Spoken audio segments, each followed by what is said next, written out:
నమస్తే. Welcome to Volga news. నేను భానుశ్రీ. ప్రస్తుతం మనతో పాటు ఉన్నారు లోక్ సత్తా స్థాపకులు, మాజీ ఐఏఎస్ ఆఫీసర్ జయప్రకాష్ నారాయణ గారు ఉన్నారు. ఒకసారి వారితో మాట్లాడదాం. నమస్కారం సార్. నమస్తే భాను. ఎలా ఉన్నారు? Oh fine, thank you. Sir, one nation one election మీద మీరేం చెప్తారు? భాను, చాలామంది మధ్యతరగతి వర్గాలకు కానీ, రాజకీయంలో ఉన్న వాళ్ళకి కానీ, పత్రికలకు సరే టీఆర్పీ కోసం అని చెప్పానో లేకపోతే సర్క్యులేషన్ కోసం చెప్పాను ఎలక్షన్లు వస్తున్నాయి. కానీ ఎలక్షన్లు అంటే మొహం వస్తుంది మన సమాజంలో. మళ్ళీ ఎలక్షన్లు వస్తున్నాయి, బై ఎలక్షన్లు వస్తున్నాయి, అవును. అసెంబ్లీ, తర్వాత పార్లమెంట్, మళ్ళీ లోకల్ ఎలక్షన్స్ అంతా అని చెప్పిన భావం కలిగింది. కాబట్టి ప్రతిపాదన వచ్చింది. కానీ ప్రతిపాదన మనం చూడవలసింది ఏం ఫలితం సాధించదలుచుకున్నాం. మన ఎన్నికల్లో, మన ప్రజాస్వామ్యంలో సమస్యలు ఏమిటి? విపరీతమైనటువంటి అవినీతి.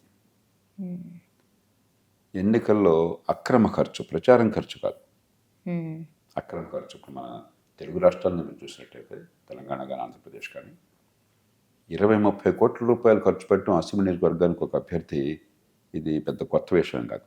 చాలా చోట్ల జరుగుతుంది. కొన్ని చోట్ల 40-50 కోట్లు కూడా పెట్టారని చెప్పి అంటున్నారు. మరి అంత డబ్బు అక్రమంగా ఖర్చు పెట్టిన తర్వాత ఓట్ల కొనుగోలు కోసం అని చెప్పని, మరి మన పేద దేశం సంపాదించాలి. వీళ్ళు ఎవరొకరు కుటుంబాలను తాకట్టు పెట్టి దేశం మీద ప్రేమతో డబ్బు ఖర్చు పెట్టడం కాదు కదా. కొద్దిమంది అలా చేస్తుండొచ్చు, ఆ శక్తి ఉండొచ్చు, అలా చేస్తుండొచ్చు, కానీ అది సాధ్యమే పని కాదు. అధికార కేంద్రీకరణ అంతా రాష్ట్రం చుట్టూ తిరుగుతుంది. రాష్ట్ర ముఖ్యమంత్రి మొత్తం నిర్ణయం కూర్చోరు. మరి ఏ పార్టీ ఉన్నా సరే, ఏ రాష్ట్రమైనా సరే, స్థానిక ప్రభుత్వాలు నిర్వీర్యం అయిపోయినాయి. ప్రజలకి సేవలు అందట్లేదు. దాంతో ఏమవుతుంది? తాత్కాలికమైన తాయిలాలు. ఎన్నికల్లో ఏదో రకంగా మరి ప్రజల ఓటు కావాలి కదా, ప్రజల్ని మాయపరచాలి కదా. కాబట్టి తాత్కాలికమైన వ్యక్తిగతమైన సంక్షేమం, దేశ దీర్ఘకాలిక ప్రయోజనాలు పక్కన పెట్టి, వీటిలో ఏ సమస్యని ఇది పరిష్కారం చేయట్లా. ఏదో ఒకటి చేద్దాం, రాజకీయం బాగోలేదు, చికాకుగా ఉంది, ఏదో ఒకటి చేద్దాం అన్న కోరికే తప్ప ఏం చేస్తున్నాం, ఈ రోగానికి మందు ఇస్తున్నాం లేదని ఆలోచన లేదు. మనకి సంస్కృతంలో ఒక సామెత ఉంది, పృష్ఠతాళన దంతభంగ అని చెప్పని. మనకి పంటి నొప్పి వచ్చిందనుకోండి, డాక్టర్ దగ్గరికి పోతే వాడు వెనక తిరిగి నుంచోరా అని చెప్పని బాగా చాచి కాలుతో తన్నాడు అనుకోండి, పంటి నొప్పి పోతుందా? పంటి నొప్పికి పంటి వైద్యం ఇవ్వాలి. అవును. పంటి నొప్పి పోయేది నడు విరిగితే ఎట్లా? సమస్య ఏంటంటే, ఈ వన్ నేషన్ వన్ ఎలక్షన్ ప్రతిపాదన వల్ల నష్టం ఏంటని మీరు అడగచ్చు. నష్టం ఏంటంటే, ఇప్పటికే మన ప్రజలకి 180-90 మందికి పంచాయతీకి, మున్సిపాలిటీకి, అసెంబ్లీకి, పార్లమెంట్కి తేడా తెలియదు. నేను మాట చాలా బాధతో అంటున్నాను. అన్ని చోట్ల ఒకే రీతిని ఓటేస్తారు. మీరు గమనించినట్టయితే ఏ రీతిని ఓటేస్తారు? రాష్ట్రంలో ప్రభుత్వం, ఉదాహరణకి ఇవాళ తెలంగాణలో కాంగ్రెస్ ప్రభుత్వం ఉన్నది, రేవంత్ రెడ్డి గారి నాయకత్వం ఉన్నది. అది బాగానే ఉంది అనుకుంటే అన్ని చోట్ల ఆ పార్టీకి ఓట్లు పడతారు. 190 మంది, అందరూ 100 మంది అట్లా, 180-90 మంది.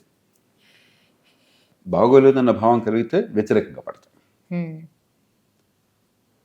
మరి అసెంబ్లీ పని వేరు, పార్లమెంటు పని వేరు, స్థానిక ప్రభుత్వం పని వేరు. మనం ప్రజలకు మరింతగా ఈ ఓటేమిటి, ఎవరికి ఓటేస్తున్నాం, ఎందుకు వేస్తున్నాం, దానివల్ల ఏం జరుగుతుంది అర్థమయ్యేట్టుగా ప్రజాస్వామ్యం ఉండాలా. ఏదో ఒకటి ఒక పెళ్ళిలాగా తతంగం అయిపోయింది, ఒక ఎన్నిక అయిపోయింది, కానిచ్చే ఇప్పుడు ఆలోచన కనిపిస్తుంది. ఏదో ఎన్నిక కానిచ్చేస్తే పోలే, ఎందుకు? ప్రజల్లో అవగాహన పెంచని ఎన్నికలు, ప్రజల్ని మరింత తికమకు గురి చేసే ఎన్నికల్లో మరింత చెడు జరుగుతుంది. అందుకని దీనిలో ఆలోచన కంటే ఆవేశం కనిపిస్తున్నది. ఖచ్చితంగా ఎన్నికల్లో సంస్కరణలు కావాలి, కానీ ఎన్నికల్లో ప్రజాస్వామ్యాన్ని బాగు చేసే ప్రక్రియ కాదు ఇది. ఏదో ఒకటి చేద్దామన్న ప్రక్రియ. అంచేత ఇదే శక్తిని, ఇదే సమయాన్ని, ఎన్నికల్లో ఈ డబ్బు ప్రభావం, ఎన్నికల్లో ఈ తాత్కాలికమైన తాయిలాల ప్రభావం, దేశ దీర్ఘకాలిక ప్రయోజనాలు, ప్రజల దీర్ఘకాలిక ప్రయోజనాలు వాటిని పక్కన పెట్టి విద్య, ఆరోగ్యం, చట్టబద్ధ పాలన, సేవలు సరిగ్గా అందించడం అవి పక్కన పెట్టేసి, మరి ఎన్నికల్లో కులం, మతం, ప్రాంతం ప్రభావం ఇవి పోవాలి. దానికి పరిష్కారాలు ఉన్నాయి. ఈ శక్తిని దానికి పెట్టినట్లయితే ఎందుకంటే తేలిగ్గా ఈ దేశంలో మంచి మార్పులు సాధించవచ్చు. ఇప్పుడు దీన్ని పార్లమెంట్లో అయితే ప్రవేశపెట్టారు. దీన్ని స్పీకర్ జేపీసీ కమిటీకి కూడా పంపడం అయితే జరిగింది. మరి ఇది లోక్సభలో కానీ, రాజ్యసభలో కానీ ఆమోదం పొందుతుందంటారా? సంఖ్యాబలం మీకు తెలుసు, నాకు తెలుసు. ఈవేళ రాజకీయం ఎట్లా ఉన్నది? ఏమైనా నా పార్టీ సూర్యుడు తూర్పున ఉదయిస్తాడని చెప్పి మరో పార్టీ చచ్చడమేమో సూర్యుడు తూర్పున ఉదయించడం అని చెప్తారు. కాబట్టి ఇలాంటి అంశం మీద ఏకాభిప్రాయం అసాధ్యం. దీనికి పార్లమెంట్లో ఉభయ సభల్లో 3/4 మెజారిటీ కావాలి. అది మాకు ఏ రకంగానూ కనిపించట్లేదు. అసలు జమిలీ ఎన్నికల గురించి మీరు ఏం చెప్తారు? ఇది సాధ్యమేనంటారా? నేను చెప్పాను, ఒకటి చాలా పార్లమెంట్లో ఇది జరగదు. 2 ఒకవేళ జరిగినా కూడా రేపొద్దున మళ్ళీ ఎక్కడో చోట రాష్ట్రమో, జాతీయ స్థాయో, శాసనసభ, లోక్సభ మధ్యలో రద్దయి మధ్యంతర ఎన్నికలు అవడం ఎప్పుడైనా, ఎందుకంటే మన వ్యవస్థలో అంతర్భాగం అది. మొదట్లో అసెంబ్లీకి లోక్సభకి ఒకేసారి ఎన్నికలు జరిగేవి 52లో 57లో. కాలక్రమేణా ఎందుకు వేరుపడినాయి? తెలంగాణ తీసుకోండి, 2018లో కేసీఆర్ గారు అసెంబ్లీని రద్దు చేయించి ఎన్నికలకు వెళ్ళేదాకా అసెంబ్లీ లోక్సభ కలిసి జరిగినాయి. ఇప్పుడు వేరువేరుగా జరుగుతున్నాయి. కాబట్టి అది మన వ్యవస్థలో అనివార్యమైన భాగం. దానికి పరిష్కారం ఏం చెప్తున్నారు? అలా జరిగినట్టయితే మళ్ళీ జరిగే ఎన్నిక కేవలం మిగతా కాలానికి మాత్రమే, 2 ఏళ్ళు మిగతా 2 ఏళ్ళకి మాత్రమే. మళ్ళీ ఆ తర్వాత 2 ఏకకాలంలో జరుగుతాయి అసెంబ్లీ లోక్సభ. అంటే ఎన్నికలు మళ్ళీ జరగకుండా ఎన్నికలు మళ్ళీ జరుపుతాం అంటున్నారు. కాబట్టి ఇది పెద్దగా ఆలోచించి చేసింది, ఏదో ఒకటి చేయాలని చెప్పని చేస్తున్నారు. కాబట్టి ఇప్పుడు వీలున్నంత మేరకు ఎన్నికల్ని మరీ వేరువేరుగా 3 నెలల కోసం జరగకుండా చేయాలని చెప్పంటే సాధ్యం. ఉదాహరణకి 5 ఏళ్లలో మనం వీలున్నంత మేరకు అన్ని చోట్ల సాధ్యం కాకపోయినా కూడా ఒక 2 ఏళ్ల తర్వాత 2.5 ఏళ్ల తర్వాత ఒక దేశం అంతా కూడా ఎన్నికలు వీలున్నంత వరకు జరిగే ఏర్పాటు చేద్దాం అనుకుంటే పెద్ద కష్టం కాదు. కొన్ని రాష్ట్రాలు సాధ్యమే కాకపోయినా కూడా చాలా రాష్ట్రాలకు అది సాధ్యమైనట్టు చేయొచ్చు. అట్లాగే బై ఎలక్షన్లు ఉన్నాయి, బై ఎలక్షన్లు లేకుండా కూడా చేసుకోవచ్చు. మనం కనుక కొంచెం మార్పులు చేసినట్టయితే, మరి అసెంబ్లీ బై ఎలక్షన్ అయినట్టయితే మీరు స్థానిక ప్రభుత్వాల నుంచి, ఆ ప్రాంత నాయకుల నుంచి బై ఎలక్షన్లో భర్తీ చేయడానికి ఏర్పాటు చేయొచ్చు. లోక్సభ బై ఎలక్షన్ అయినట్టయితే మళ్ళీ బై ఎలక్షన్ జనంలోకి వెళ్ళాల్సిన అవసరం లేకుండా అక్కడ అసెంబ్లీ నుంచి మనం భర్తీ ఏర్పాటు చేసుకోవచ్చు. రకరకాల మార్గాలు ఉన్నాయి, ఏకాభిప్రాయం ఉంటాయి. ఇవి చిన్న విషయాలు. కాబట్టి దానికి పరిష్కారాలు వెతికి, అంతకంటే ముఖ్యమైనది అసలు ప్రజాస్వామ్యాన్ని బాగు చేస్తున్నామా లేదా, ప్రజలకి ఓటు ఎక్కడ వేస్తున్నామో, ఎందుకు వేస్తున్నామో అవగాహన లేని సందర్భంలో అవగాహన పెంచాలా, ఏదో ఒక రకంగా తతంగం ముగించాలా? నా మౌలికమైన ప్రశ్న అది. నాకేమాత్రం అనుమానం లేదు. ప్రజాస్వామ్యం గురించి అవగాహన లేకపోవటం పెద్ద తప్పేం కాదు. ఎందుకంటే కొత్తగా వచ్చింది, విద్య పెద్దగా లేదు, అధికార కేంద్రీకరణ ఉంది, ఎవరికి ఎట్టుస్తున్నా అర్థం కాకుండా. ఇప్పుడు చూడండి, మా వీధి కొళాయికి పార్లమెంట్కి సంబంధం లేదు కదా. వీధిలో మంచినీళ్ళు మున్సిపాలిటీ చూడాలి, పక్కన ఉన్నటువంటి మున్సిపల్ రోడ్డు మున్సిపాలిటీ చూడాలి. అలాగే రాష్ట్రంలో విద్య కానీ, ఆరోగ్యం కానీ, చట్టబద్ధ పాలన కానీ, శాంతి భద్రతలు కానీ, అట్లాగే మౌలిక సదుపాయాలు అని రాష్ట్ర ప్రభుత్వం చూడాలి. అలాగే జాతీయ స్థాయి చూసే పనులు వేరు.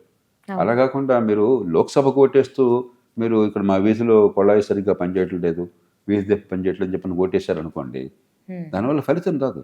మనసులో ఏదో కొంత ఆవేదన ఉంది, ఓటేస్తాను తప్పితే ఈ ఓటుకి జరిగే పర్యవసానానికి సంబంధం లేదు.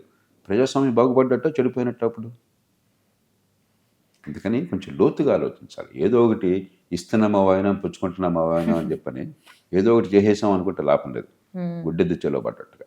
ఇప్పుడంతా అలానే నడుస్తుంది. జమిలీ ఎన్నికలు వస్తే జాతీయ పార్టీలకు లాభం అంటారా, ప్రాంతీయ పార్టీలకు లాభం అంటారా? నా దృష్టిలో జాతీయ పార్టీలకు నష్టమే అవకాశం ఉన్నది. చాలామంది లాభం అనుకుంటున్నారు.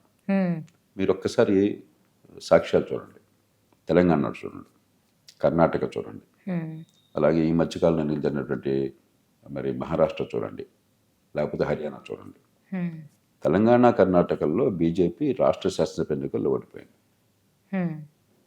తెలంగాణలో పెద్దగా ప్రభావం లేకుండా పోయి 7 సీట్లు వచ్చినాయి. కర్ణాటకలో ప్రధాన పార్టీ అయినా కూడా గట్టిగా ఓడిపోయారు.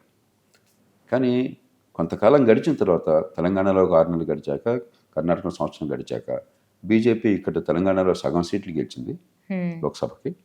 రాష్ట్రంలో మరి దాదాపు 21-25 సీట్లలో 21-24 ఎన్నో గెలిచింది, బ్రహ్మాండంగా గెలిచింది. అలాగే మహారాష్ట్ర, హర్యానాలో లోక్సభ ఎన్నికల్లో పోయారు, బీజేపీ ఓడిపోయింది, ఒక ప్రధాన పార్టీ అక్కడ. కానీ ఒక 6 నెలలు గడవగానే 2 రాష్ట్రాల్లో బ్రహ్మాండంగా బీజేపీ గెలిచింది. కాబట్టి ఏమవుతుందంటే ప్రజలు ఒకసారి ఏ కారణమన్నా కానీ రాష్ట్ర ప్రభుత్వం మీద, మరదాని మీద కోపం, మరదాని మీద ఓటేశారనుకోండి, ఆవేశం చల్లారిపోయిన తర్వాత అప్పుడు నెమ్మదిగా ఆలోచించి ఈసారి అది అయిపోయింది, ఇంకా ఇప్పుడు ఎవరు బాగుంటారని చూసే అవకాశం ఉంటుంది. అలా కాకపోతే ఈ 4 చోట్ల ఏకకాల ఎన్నికలు జరిగితే బహుశా 4 రాష్ట్రాల్లో 2 ఎన్నికల్లో బీజేపీ ఓడిపోయింది. కానీ చాలామంది అది పెద్ద ఆలోచించకుండా మనం ఏంటంటే సాక్ష్యాలు చూడం, తర్కం చూడడం ఏదో ఊరికే అది సరైన తర్కం కాదు. అది ఆలోచించుకొని 2 చోట్ల గెలుస్తారని. ఎట్లా గెలుస్తారు చెప్పండి నాకు? కర్ణాటకలో బీజేపీ మీద బాగా కోపం ఉన్నప్పుడు అసెంబ్లీ ఎన్నికలప్పుడు అసెంబ్లీలో కలిపి జరిగితే బీజేపీ లాభం వచ్చేదా? నష్టం వచ్చేది. అంతే. కాబట్టి లాభం వస్తుందని కూడా వాస్తవం కాదు. మంచిది పెద్దగా దురదృష్టి ఆలోచించాలి. ఏదో ఒకటి చేద్దాం అన్నది. దీనిలో దురుద్దేశం నేను అనుకోవట్లా ఎవరికి కూడా. ఏదో ఒకటి చేయాలి. మళ్ళీ ఎన్నికలు చికాకుగా ఉన్నాయి. ఏం బాగోలేదు. ఏదో ఒకటి చేద్దాం అని ఒకసారి నిర్ణయం చేశాక కారణాలు వెతికే ప్రయత్నం చేస్తున్నాం.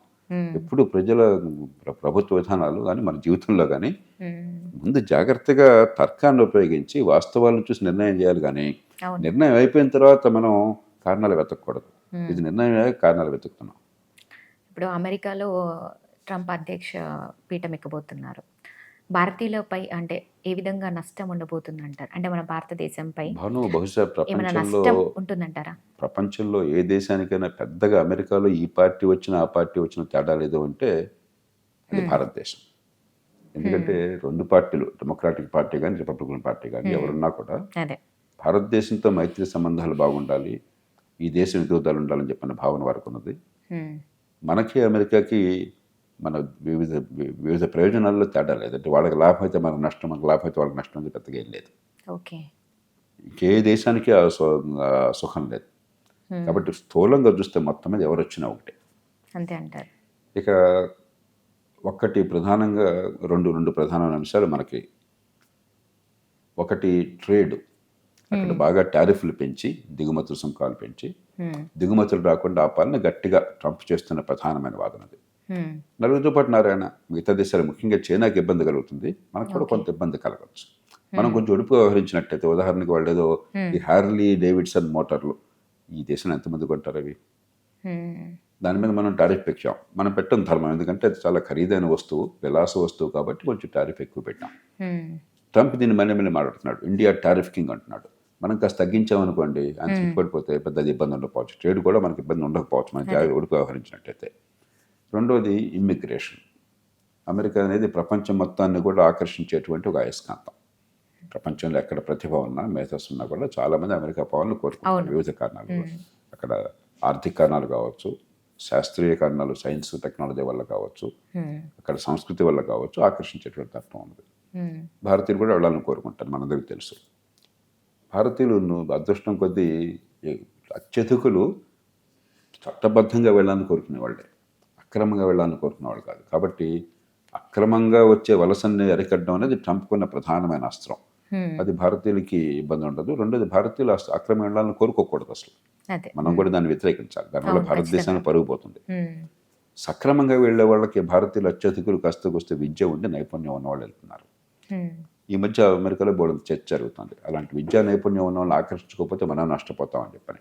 కాబట్టి దానిలో మనకు నష్టం కోసం ఉండకపోవచ్చు, వింటే లాభం కూడా ఉండొచ్చు. అంచేత పెద్దగా భారతదేశం మీద తీవ్ర ప్రభావం ఉండకపోవచ్చు మిగతా దేశాలతో పోల్చినట్లయితే. అయినా కూడా ఒడుపుగా ఏ దేశమైనా తన ప్రయోజనాలను తాను కాపాడుకుంటుంది. అమెరికా అధ్యక్షుడిగా ట్రంప్ ఎన్నికైన తర్వాత ఆయన బాధ్యత ఆ దేశ ప్రజలను కాపాడడం, అలాగే మన దేశంలో ప్రభుత్వం మన ప్రయోజనాలను కాపాడుకోవడం. మనం ఒడుపుగా వ్యవహరించినట్టయితే అమెరికాకి మనకి మధ్య వైరుధ్యం ఉండాల్సిన అవసరం లేదు. ట్రంప్ రావడం వల్ల మనకి ఇబ్బంది పెద్దగా ఉండకపోవచ్చు. మనం చూస్తే కనుక మొన్న నుంచే వింటూ ఉన్నాము, ఒక పక్క డాలర్ అనేది వేగంగా దూసుకుపోతుంది, మరో పక్క రూపాయి పతనం అవుతుంది, రూపాయి విలువ అనేది పడిపోతుంది. ఈ రూపాయి విలువ ఇంతలా పతనం అవ్వడానికి గల ప్రధాన కారణాలు ఏంటంటారు? అంటే మనందరికీ అర్థం కావాల్సింది కొనుగోలు శక్తి వేరు, మారకం విలువ వేరు. పర్చేసింగ్ పవర్ అంటాం కొనుగోలు శక్తి. ఉదాహరణకి డాలర్కి ఇవాళ 84 రూపాయలు 85 రూపాయలు, మరి ఇవాళ నిన్న వాళ్ళ రేట్లు 84 రూపాయలు కాస్త అటుగా ఉంది. కానీ అమెరికాలో డాలర్తో 84 రూపాయలు భారతదేశంలో కొనే వస్తువులు మీరు చచ్చినా కొనలేరు.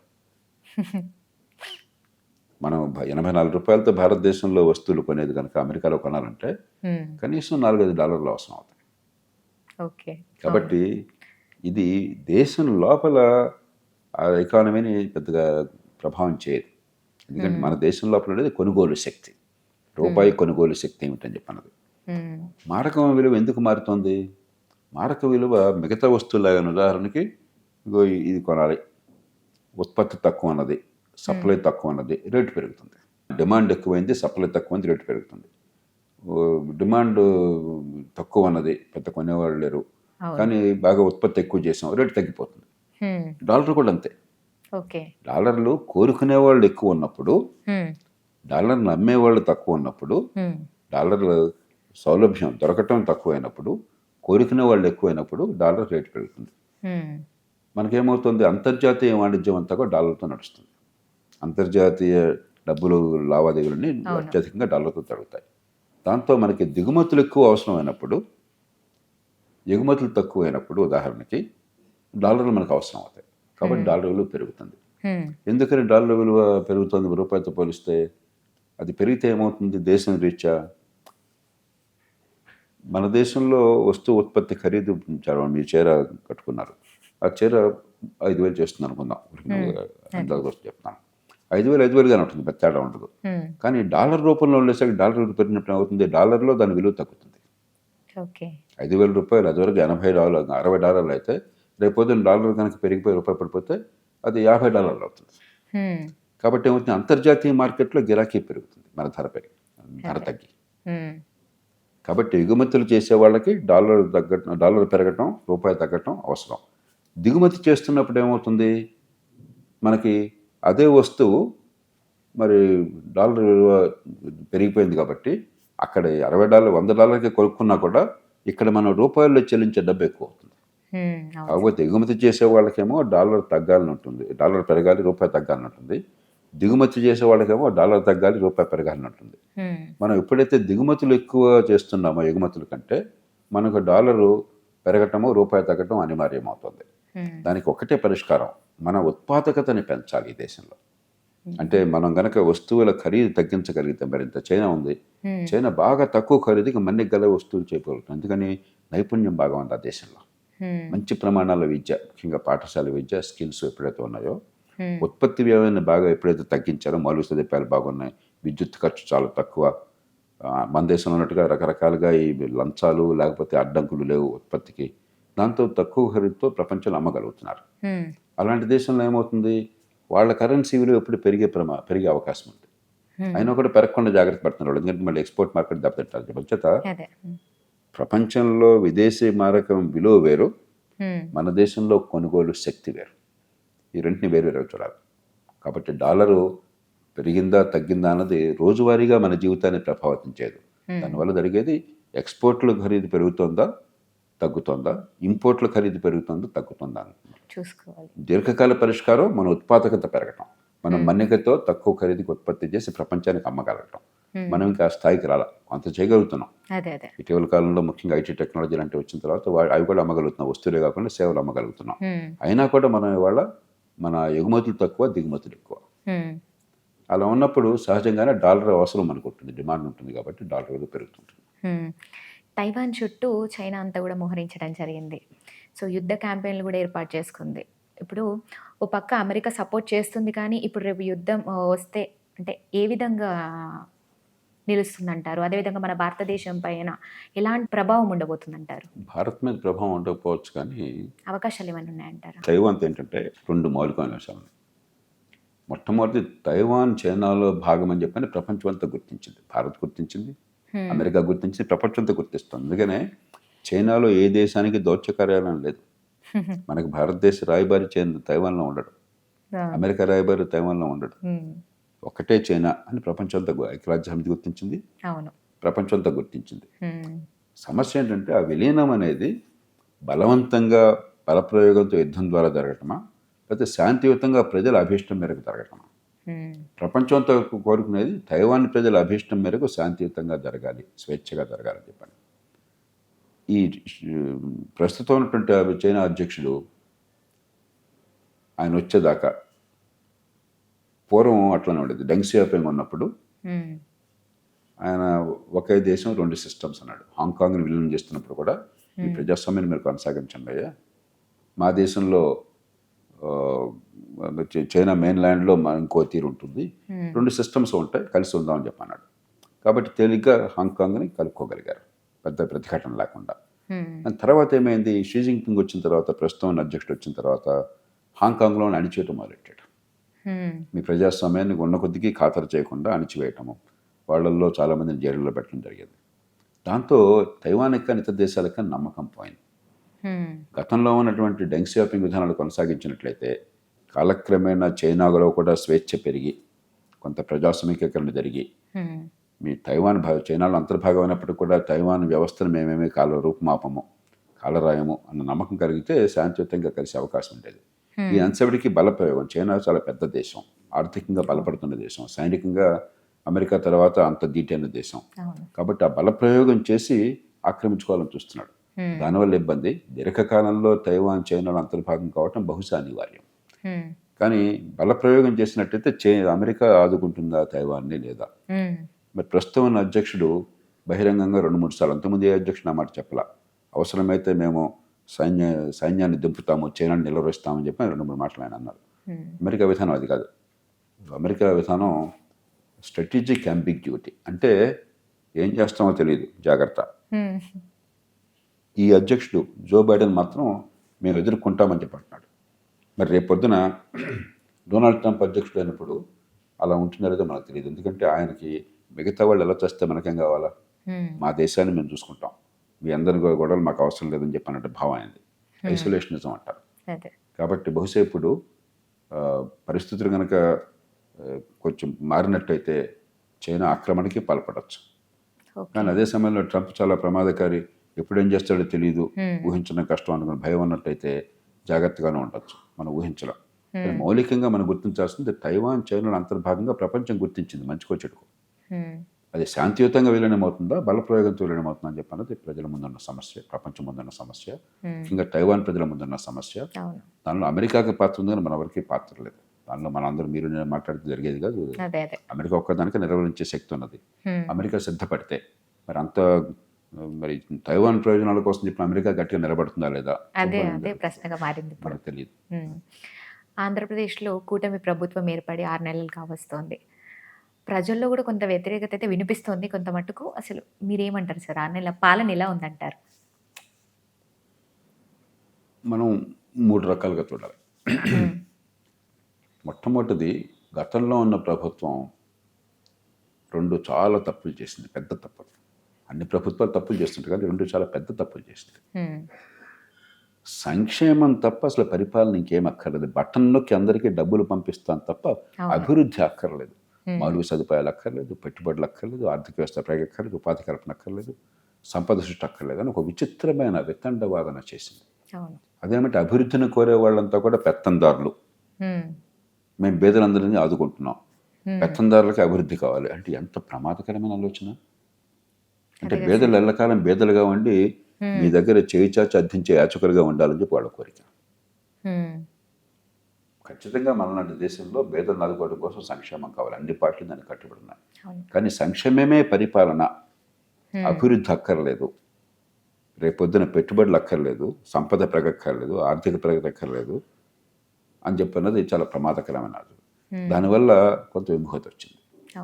రెండోది, ఏ ప్రభుత్వానికి ఈ దేశంలో చట్టబద్ధ పాలన అంటే విశ్వాసం లేదు. అన్ని పార్టీలు అట్లాగే ఉన్నాయి, బడితో నడిదే బడిగా ఉంది. కానీ అక్కడ మరీ శృతి మించిపోయింది. ఆంధ్రప్రదేశ్లో శృతి మించిపోయి ఒక మాఫియా పాలనలాగా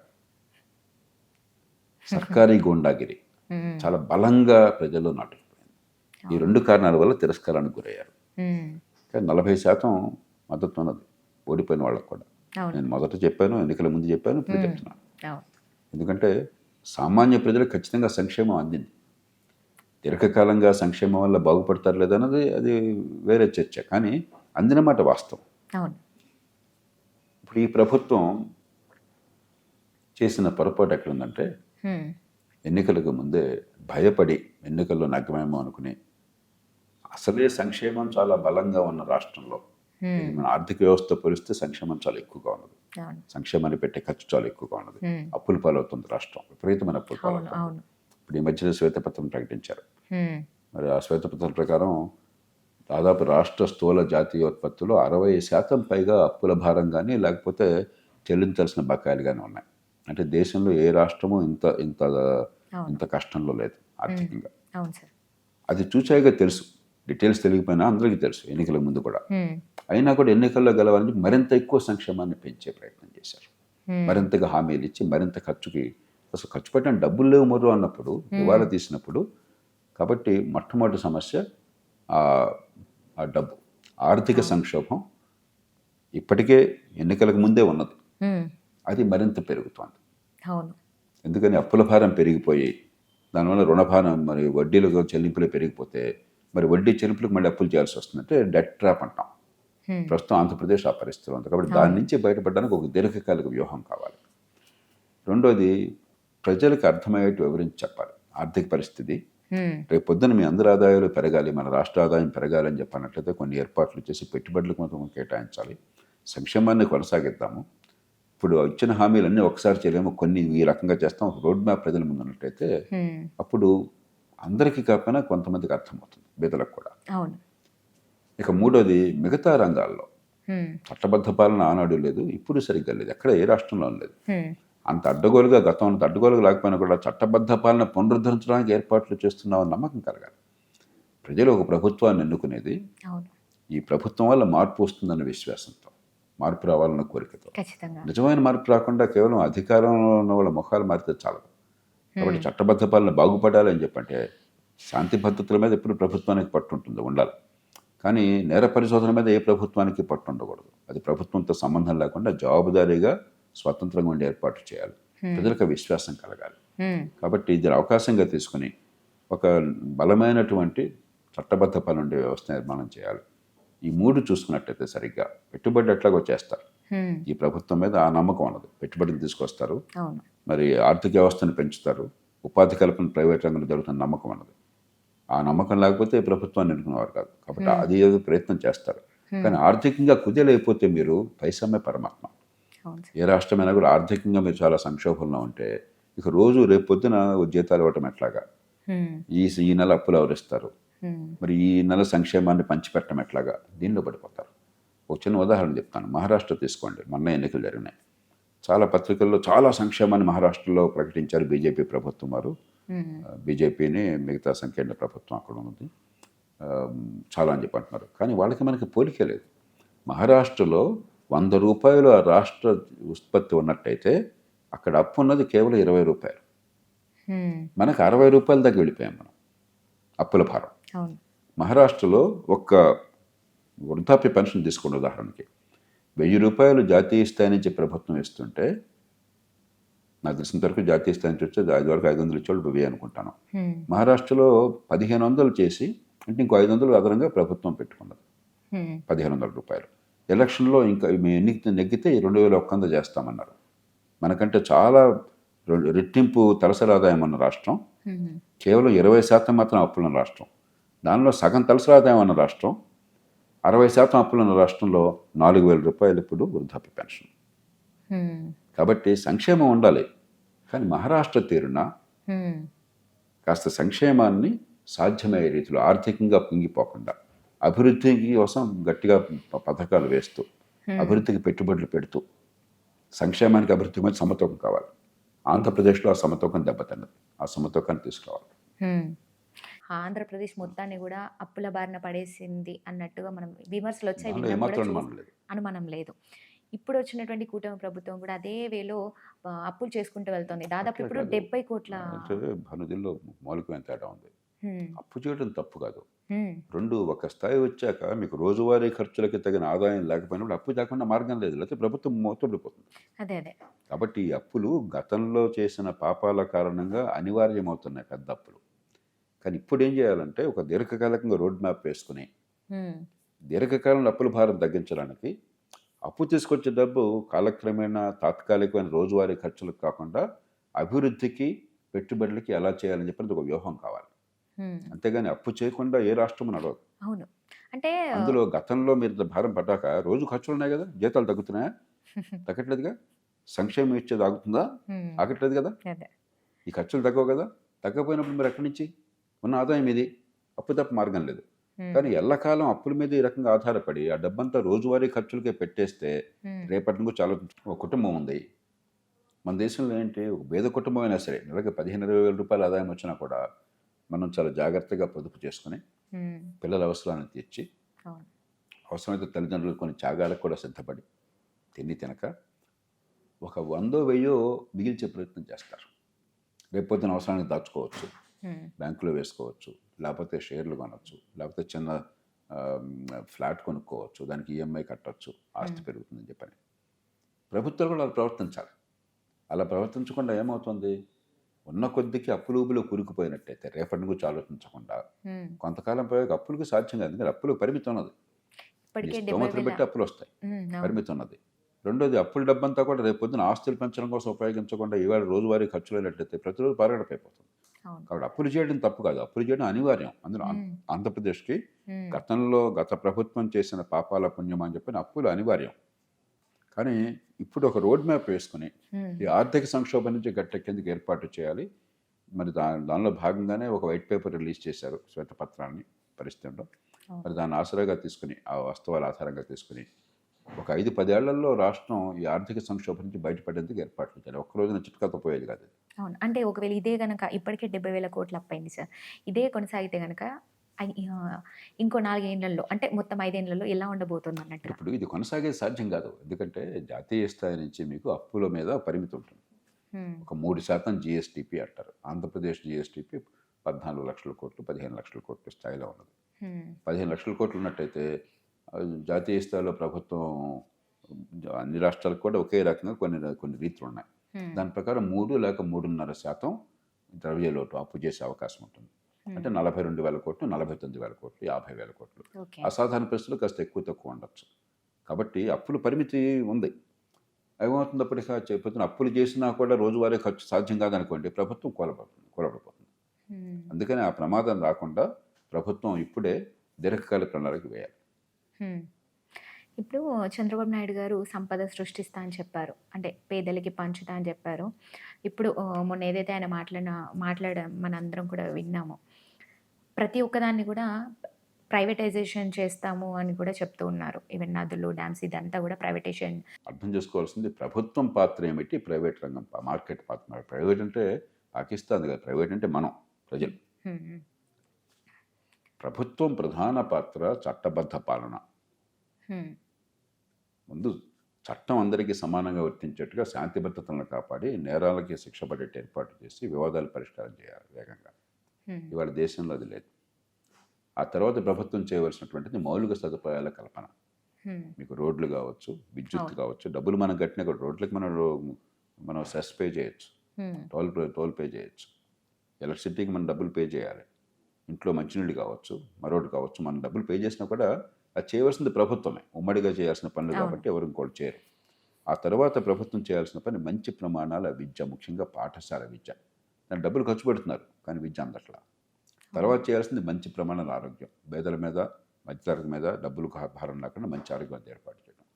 ఈ మొత్తంలో ప్రభుత్వాలు మొత్తం మీద విఫలమవుతున్నాయి. విఫలమయ్యి ప్రభుత్వం చేయాల్సిన అవసరం లేని పనుల్లో జోక్యం చేసుకుంటున్నాయి. ఒకప్పుడు బ్రెడ్ కూడా ప్రభుత్వం తయారు చేసేది. మోడర్న్ బ్రెడ్ అని ఒక కంపెనీ ఉండేది.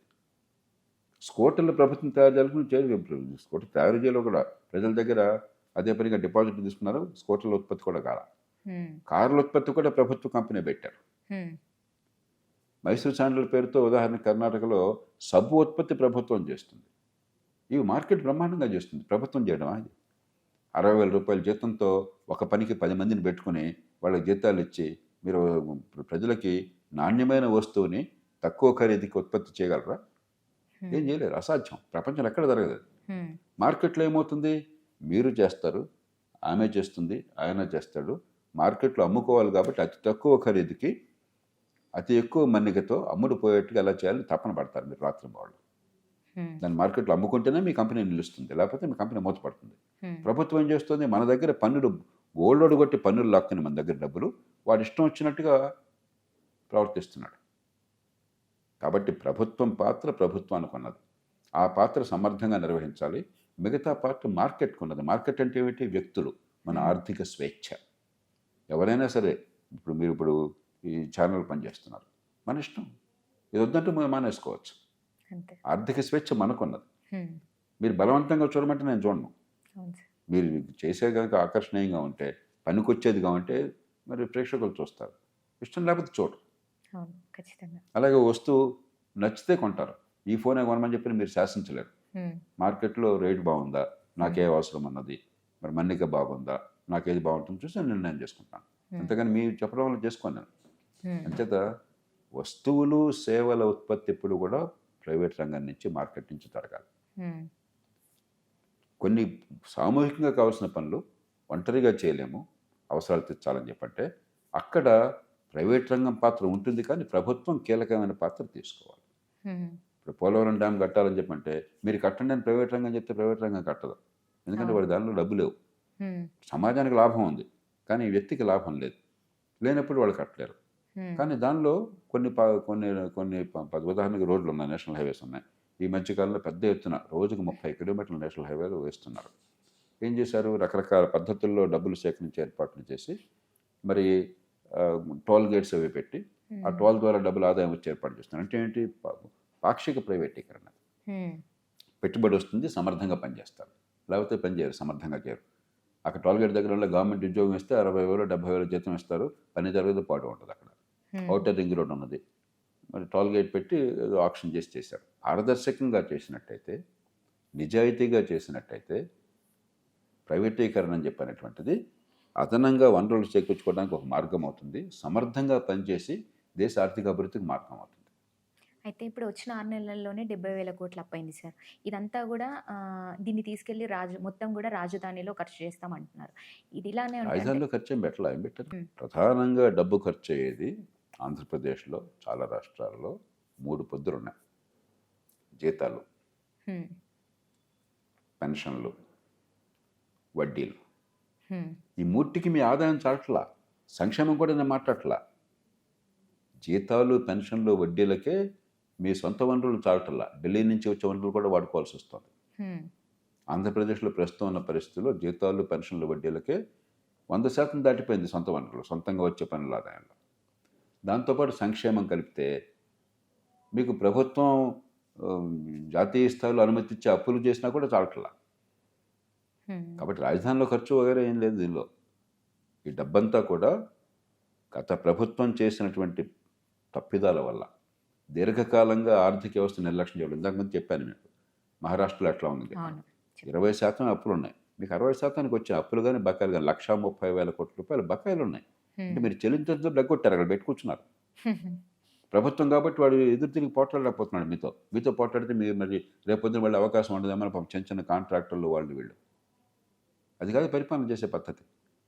కాబట్టి అప్పులు ఇవాళ వచ్చినాయి కాదు, ఈ అప్పులు గతంలో చేసిన పాపాల ప్రభావం ఇవాళ ఉంటుంది. ఇంగ్లీష్లో ఒక సామెత ఉంది, past since cost long shadows. పాత పాపాలు చాలా పొడుగాటి నీడను నిలుపుతాయి. గతంలో చేసిన పాపాలకు మరి ప్రాయశ్చిత్తం కావాలి. కాబట్టి ప్రభుత్వాలు తప్పులు చేస్తే మన ఓటు తీసుకుని, మన పన్నుల డబ్బులు తీసుకుని ఆ పాప భారాన్ని మోసేది ప్రభుత్వంలోని నాయకులు కాదు, ప్రజలు. గతంలో చేసిన పాపాల భారాన్ని ఇవాళ ప్రజలు మోస్తున్నారు. ఇవాళ పాపాలు చేస్తే ప్రభుత్వాలు, రేపొద్దున ప్రజలు మోస్తారు ఆ భారాన్ని. ఇది అర్థం కాదు. పరిస్థితి ఏంటంటారు భవిష్యత్తులో ఎలా ఉండబోతుంది? అందుకే చెప్పారు కదా, ఇప్పుడు ఇప్పటికైనా మేలుకుని దీర్ఘకాలంగా ఒక ఆర్థిక ప్రణాళిక వేసుకుని ఖర్చుని తగ్గించే ఏర్పాటు చేయటము, కొంతమేరకు అప్పుల్ని రీస్ట్రక్చరింగ్ అని చెప్పంటాం. అప్పుడు ఏమవుతుంది, కొంచెం వడ్డీ తగ్గించడము, కొంచెం వాయిదా వేయటము, వెంటనే చెల్లించాల్సిన అవసరం లేకుండా అత్యధికంగా డబ్బుని రేపొద్దున ఆర్థిక వ్యవస్థ పెరిగి ఆదాయాలు పెరగడం కోసం చెప్పిన ఖర్చు పెట్టడము. దానికి ఒక ప్రణాళిక కావాలి, కఠినమైన ప్రణాళిక కావాలి. ఇక్కడ కూడా అదే విధంగా ఉంది సార్, మన తెలంగాణలో చూసుకున్నా కూడా. అంటే ఈ రెండుకి తేడా ఉంది. అలా చేస్తే ఏమవుతుందంటే, తెలంగాణ దగ్గర మరి వద్దాం, అలా చేస్తే ఏమవుతుందంటే మన అదృష్టం కొద్ది ఈ దేశంలో ఆర్థిక వ్యవస్థ 6-7% పెరుగుతుంది ప్రతి సంవత్సరం. అంటే ధరల పెరుగుదల 3-4-5% ఉంటుంది. అంటే మొత్తం కలిపితే నామినల్ గ్రోత్ రేట్ అంటాం, 11-12% పెరుగుతుంది. అంటే 12% ప్రతి సంవత్సరం ఆదాయం కూడా పెరుగుతుంది ప్రభుత్వానికి. ఆర్థిక వ్యవస్థలో డబ్బులు ఎప్పుడైతే ఎక్కువ నడుస్తాయో ఆ ప్రభుత్వ ఆదాయం కూడా ఆ మేరకు పెరుగుతుంది. మీరు ఇవాళ చేసిన అప్పు, ఇప్పటిదాకా ఉన్న అప్పు, ఒక 5 ఏళ్ల పాటు మీరు కనుక వడ్డీలు తగ్గించే ఏర్పాటు చేసి ఇక నుంచి ఖర్చు మీద కొంచెం నియంత్రణ పెట్టి కొంచెం పొదుపుతనం పాటించారనుకోండి, ఈ 5 ఏళ్లలో మీ 100 రూపాయలలో 172 రూపాయలు అవుతుంది. ఆదాయం, ప్రభుత్వానికి వచ్చే ఆదాయం 100 రూపాయల నుంచి ఒక 70-75% పెరుగుతుంది. ఆ 175 రూపాయల్లో మీ అప్పుల భారం తక్కువగా ఉంటుంది, 100 రూపాయల్లో దాని శాతం ఎక్కువ ఉంటుంది. కాబట్టి ఇది ఒక్కరోజు జరగదు. ఇది ఇప్పటిదాకా అన్ని తప్పులు చేసి ఆర్థికంగా రాష్ట్రాన్ని నాశనం చేసి ఒక్కరోజు ఒక మంత్రంతో ఈ అప్పుల భారం పోదు, ఆర్థిక పరిస్థితి బాగుపడదు. కానీ ఒక 5-10 ఏళ్ళ ప్రణాళిక కావాలి. ఆ ప్రణాళిక ఉన్నట్టయితే మన అదృష్టం కొద్దీ ఆర్థికంగా పెరుగుతున్న దేశం కాబట్టి, అయితే పెరగని దేశం అనుకోండి, మీకు ఆదాయాలు పెరగవు ప్రభుత్వానికి. ఆదాయాలు పెరగకుండా అప్పులు పెరిగితే కుప్పకూలిపోతుంది. మనకు ఆదాయాలు పెరుగుతున్న దేశం కాబట్టి కొద్దిపాటి జాగ్రత్తలు ఎప్పటికైనా తీసుకుంటే, నిర్లక్ష్యం చేయకుండా మనసు పెడితే ఒక 5-6 ఏళ్లలో, ఒక్కరోజు కాదు, ఒక 5-6 ఏళ్లలో దారికి వస్తుంది. ఇక తెలంగాణ పద్ధతి వేరు. అదే మీరు తెలంగాణ రెండు తెలంగాణ ఆంధ్రప్రదేశ్తో పోలిస్తే చాలా బలమైన రాష్ట్రం. ఎందుకని ఒక మహానగరం హైదరాబాద్, ఆర్థికంగా ఎదుగుతున్న నగరం, అవును. బోళ్ళంత సంపద సృష్టిస్తున్న నగరం, కాబట్టి ప్రభుత్వాలకు చాలా ఆదాయాన్ని తెచ్చిపెడుతున్న నగరం హైదరాబాద్. అది చిన్న రాష్ట్రంలో మహానగరం అన్నది. దేశంలో ఇంకే రాష్ట్రానికి ఈ సౌకర్యం లేదు. ఇంత పెద్ద నగరం ఇంత చిన్న రాష్ట్రంలో మరి ఎక్కడా లేదు. అవును, అవును. చెన్నై ఉంది, తమిళనాడు పెద్ద రాష్ట్రం. బెంగళూరు ఉంది, కర్ణాటక మనకంటే పెద్ద రాష్ట్రం. మహారాష్ట్ర ఉన్నది, ముంబై మహానగరంలో కూడా మహారాష్ట్ర చాలా పెద్ద రాష్ట్రం. అవును. కానీ మన అదృష్టం కొద్దీ ఇక్కడ ఒక మహానగరం, ఆర్థికంగా బాగా ఎదుగుతున్న నగరం. గతంలో చంద్రబాబు నాయుడు గారు, రాజశేఖర రెడ్డి గారు, ఆ తర్వాత టీఆర్ఎస్ ప్రభుత్వము, బీఆర్ఎస్ ప్రభుత్వము, తప్పులు ఎన్ని జరిగినా కూడా ఈ నగర భవిష్యత్తును కాపాడే ఏర్పాటు చేశారు. మౌలిక సదుపాయాలు కానీ, ఆర్థిక వ్యవస్థ పెరగటం కానీ. అవును సార్. అంచేత ఈ నగరాన్ని ఎదుగుతూ ఆదాయాలు ఇస్తుంది ప్రభుత్వాలకి. చిన్న రాష్ట్రంలో మహానగరం ఉంటే మీకు చాలా ఎప్పుడు మేలు. ఢిల్లీ ఉందనుకోండి, ఢిల్లీ కేంద్రపాలిత ప్రాంతాల్లో అక్కడ చాలా సులువు వాళ్ళకి. ఎందుకంటే ఢిల్లీలో అంతా డబ్బు ఆదాయం బోలుకు వస్తుంది, ఖర్చు చాలా తక్కువ. అలా ఉండి కూడా స్వయంకృతాపరాధం వల్ల ఇక్కడ కాస్త సంక్షోభాన్ని తెచ్చిపెట్టుకున్నారు. ఆంధ్రప్రదేశ్ లాగా తీవ్ర సంక్షోభం రాదు, కానీ అయినా డబ్బులు కట్టకట్ట పెట్టుకున్నారు. ఎందుకంటే శృతిమించినటువంటి మీకు సంక్షేమం లెక్కకు మించి అయిపోయింది. దేశంలోనే అతి ఎక్కువ సంక్షేమ పథకాలు అమలవుతున్నారు ఆంధ్రప్రదేశ్, తెలంగాణలో. రెండోది, అసలు డబ్బు అంటే లెక్కలేనట్టుగా పెద్దానికి 10,000 కోట్ల రూపాయలు మాట్లాడుతున్నారు. నేను మొట్టమొదటి 15 ఏళ్ల క్రితమే నేను చెప్పాను కాళేశ్వరం గురించి. చాలా ప్రమాదంలోకి వెళుతున్నారు మీరు. ఇంత పెద్ద ప్రాజెక్టు ఇంత ఖర్చుతో ఫలితం ఉండదని చెప్పని ఆనాడు ఎవరు పట్టించుకోవాలి, దాని గురించి మాట్లాడుతున్నారు ఇవాళ. దొంగల బడ్డ ఆనాడు కుక్క మురితే లాభం ఏముంది? దొంగలు పడేప్పుడు దాన్ని ఆపాలి, కానీ ఆ ప్రయత్నం నేను చేశాను, అప్పుడు ఎవరు వినలా. ఇప్పుడు అందరూ బాధపడుతున్నారు. కాబట్టి దుబారా ఖర్చు, తొందరపాటుతో, ఈ రెండు వల్ల వాటిని కొంచెం అరికడితే ఎప్పటికైనా సరే అయిపోయింది, అది అయిపోయింది. మహానగరం ఉంది కాబట్టి దీన్ని మంచి బయటపడచ్చు. అలా కాకుండా రేపన్నది లేనట్టుగా ఇంకో 5 గ్యారెంటీలు, లేకపోతే ఇంకా రుణమాఫీలు, అప్పు తెచ్చి రుణాలు మాఫీ చేస్తున్నారు. అంటే మిగతా ఆంధ్రప్రదేశ్ మీద భారం పెడుతున్నారు. అప్పు సగాలు తీర్చిన వాడికి ఎందుకు తీర్చాలని కన్నీళ్ళు వస్తాయి.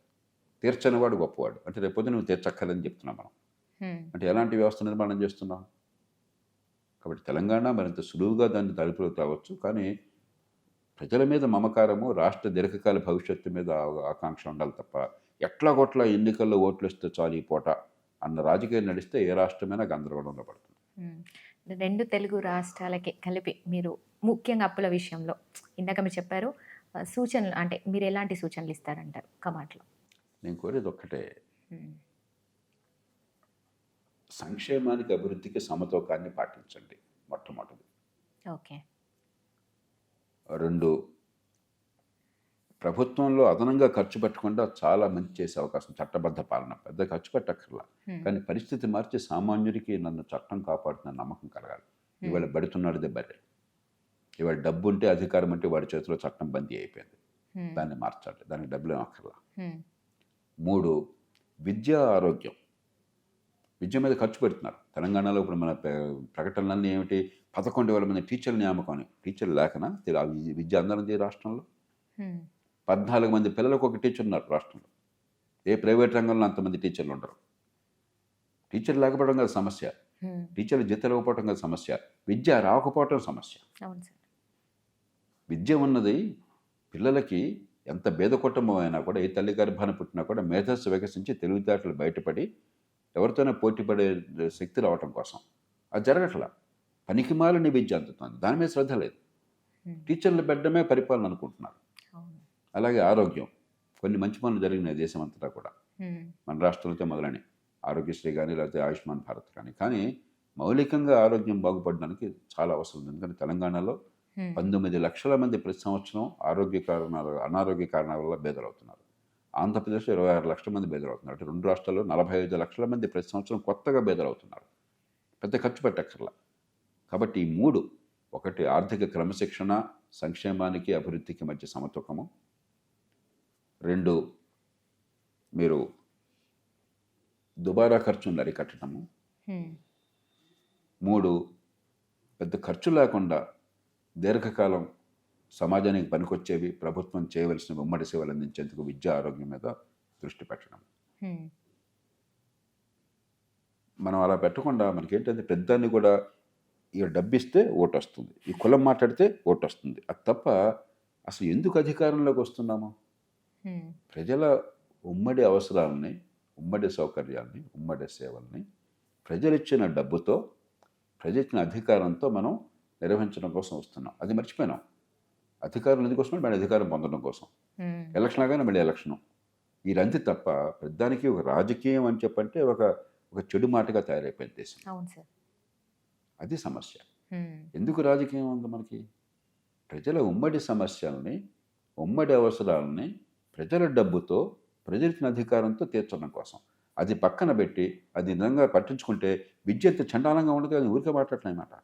విద్య ఎంత చండాలంగా ఉండదుగా.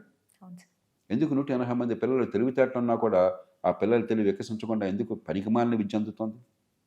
నేను సవాల్ చేస్తున్నాను. ఎందుకు 180 మంది సోకాల్డ్ ఇంజనీరింగ్ డిగ్రీ ఉన్నా కూడా వాడికి మార్కెట్లో గిరాకీ లేకుండా పోయింది? నైపుణ్యం లేదు. మెకానికల్ ఇంజనీర్ అంటాడు, ఆ స్కూటర్ ఓపెన్ చేసి చూడడానికి తప్ప ఏంటంటే వాడు మెకానిక్ దగ్గర తీసుకుపోతాడు. ఏ మెకానిక్ అయినా చదువు రాని మెకానిక్. అంటే సోకాల్డ్ చదువుకున్నటువంటి ఇంజనీర్ కంటే చదువు లేనటువంటి మెకానిక్ మెరుగు. ఈయన గుర్తిస్తున్నాడు, వాళ్ళకి తీసుకుపోతున్నారు. ఏం విద్య అది? ఎవరిని మోసం చేయడం కోసం? ఆ పిల్లల బతుకుని నాశనం చేయడమే కదా. మనం పిల్లలు తప్పు కాదు, ఇది తల్లిదండ్రులు తప్పు కాదు. పాపం తంటాలు పడుతున్నారు, డబ్బులు కడుతున్నారు, ఎంసెట్ అంటున్నారు, మరొకటి అంటున్నారు, ఫీజులు కడుతున్నారు, చేస్తున్నారు. కానీ ఫలితం లేకపోతే ఉపయోగం ఉంది. అంచేత ప్రభుత్వాలు ఈ రంది ఎట్లా కొట్టి అధికారంలో కూర్చోవటమే లక్ష్యం. ఎందుకు ఆ ప్రశ్నే లేదు అసలు. బయటకు చూస్తే ఎక్కడ చూసినా కటౌట్లు, ఎక్కడ చూసినా ఈ పేర్లు, వాడి పేరు చెప్పుకోవటం, వాడి మొహం చూపెట్టుకోసం. అది తప్ప పరిపాలన అనేది పోయింది అసలు. ఎందుకు ప్రభుత్వం ఉన్నది? ప్రజల పన్నుల డబ్బులతో, ప్రజలిచ్చిన అధికారంతో బాధ్యత నిర్వర్తించి ప్రజలకి సమర్థమైన సేవల్ని అందించటము. అది పూర్తిగా మర్చిపోయాను. మళ్ళీ దాన్ని మనం గుర్తించినాడు గాంధీ గారి పేరు రోజు చెప్తాం, నిజానికి గాంధీ గారి పేరు చెప్పే అర్హత మనకు లేదు.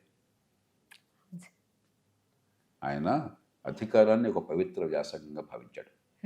ఆయన మహాపాపాలు చెప్తూ, సప్త మహాపాపాలు అని చెప్తూ, లక్ష్యం లేని అధికారమే పరమావధిగా ఉండేటువంటి రాజకీయం అన్నిటికంటే చాలా భయంకర పాపం అన్నాడు.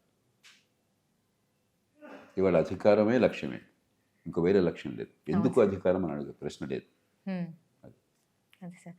ఇప్పుడు ఆంధ్రప్రదేశ్ రాష్ట్రంలో ఉన్నటువంటి రోడ్లన్నింటినీ కూడా ప్రైవేటైజేషన్ చేస్తామని చంద్రబాబు గారు చెప్తున్నారు. అసలు మీరు ప్రైవేటైజేషన్ని ఎలా చూస్తారంటారు? ఇందాక చెప్పాను కదా, ఇప్పుడు ఎక్కడ పోటీ వల్ల మన సమర్థంగా జరుగుతుందో మనకేం కావాలి?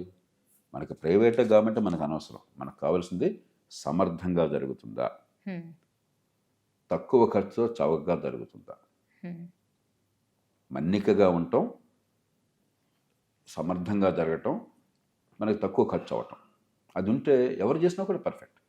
ఇందాక చెప్పాను, ఇప్పుడు రోడ్లు కానీ మరొకటి కానీ ఏదైనా సరే ప్రభుత్వం పాత్ర లేకుండా జరగదు. ఎందుకంటే రోడ్లు మౌలిక సదుపాయాలు ప్రభుత్వం పాత్ర ఉంటుంది. దాన్ని ఆ మొత్తాన్ని ఒక మూసలు పెట్టేది ప్రభుత్వం, దానికి మౌలిక ఏర్పాటు చేసేది ప్రభుత్వం. కానీ ప్రభుత్వం నిర్వహించక్కర్లే అన్నింటినీ కూడా.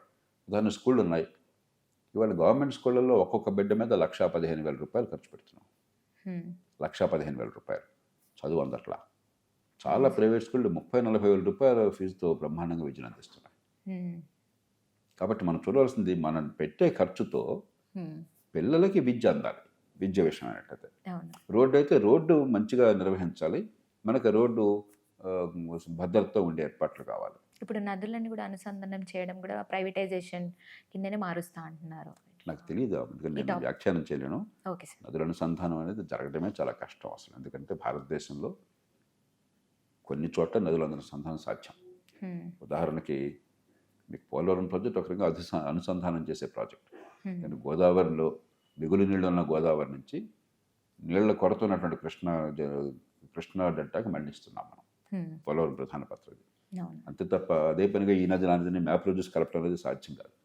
కొన్ని మాత్రమే సాధ్యం. అలాగా అంచేత ఏమన్నారు నాకు తెలీదు. కానీ ఎక్కడ ప్రైవేట్ రంగం సమర్థంగా చేస్తుందో అక్కడ పోటీకి తత్వం తీసుకొచ్చి సమర్థంగా తక్కువ ఖర్చుతో ఎక్కువ ఫలితం సాధించి ఏర్పాటు చేయడం ఉత్తమం. కానీ కొన్ని చోట్ల ప్రైవేట్ రంగం సాధ్యం కాదు. పోలీసులు ఉన్నారు, న్యాయస్థానాలు ఉన్నాయి. ఇప్పటికే మరి గూండాగిరి జరుగుతుంది. గూండాగిరి అంటే ఏంటి? చట్టాన్ని చేతిలో తీసుకున్నారు, ప్రైవేటైజ్ చేశారు. అది పరిష్కారం కాదు కదా.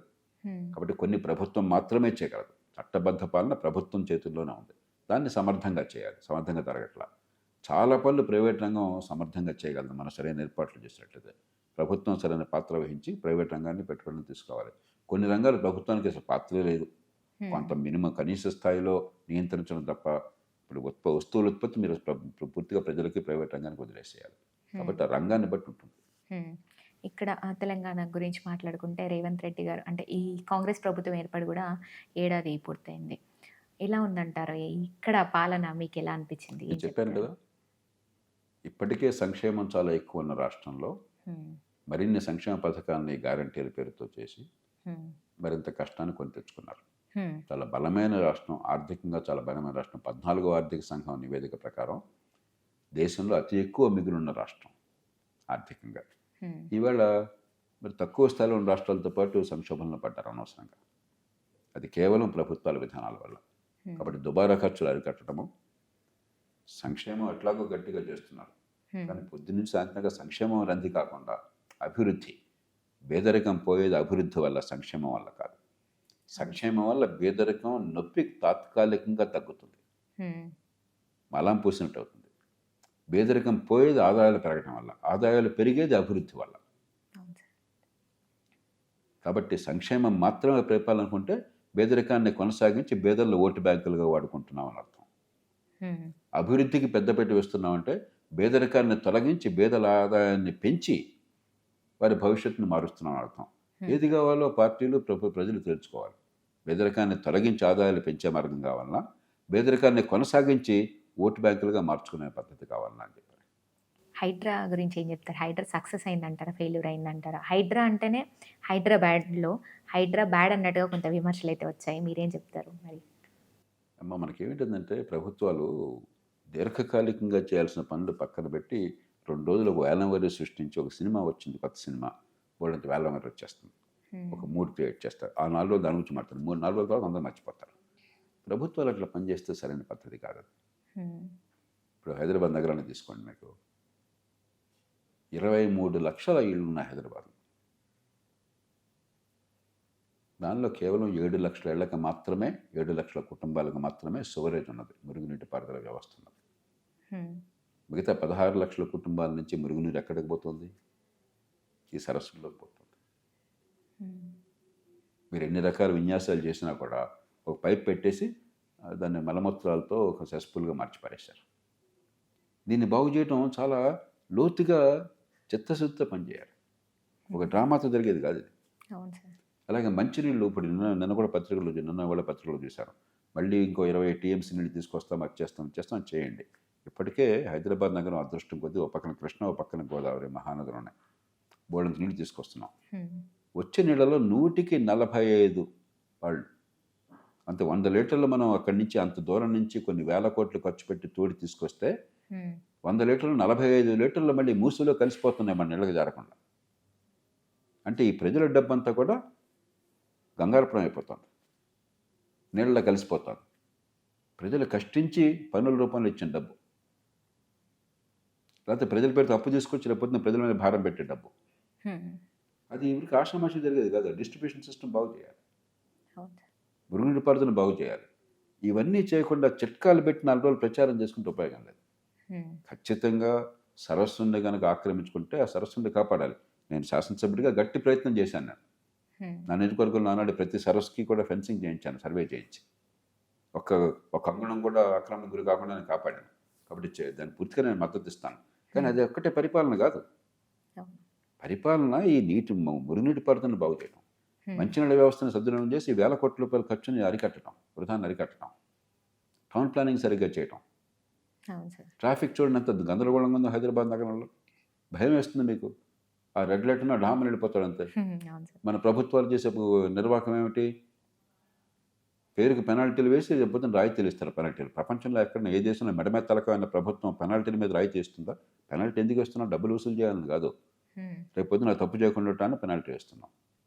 వాడు తప్పు చేస్తే పెనాల్టీ వేసి నువ్వు సరే కడితే 20% కడితే మొత్తం రద్దు చేస్తామని చెప్పినది ప్రభుత్వం. అది చట్టబద్ధ పాలన ఉందా ఈ దేశంలో? కాబట్టి 4 రోజుల పాటు ప్రచారంలో ఉన్న దాన్ని బట్టి మనం అంచనా వేయకూడదు. లోతుగా ఏం చేస్తున్నారో చూడాలి.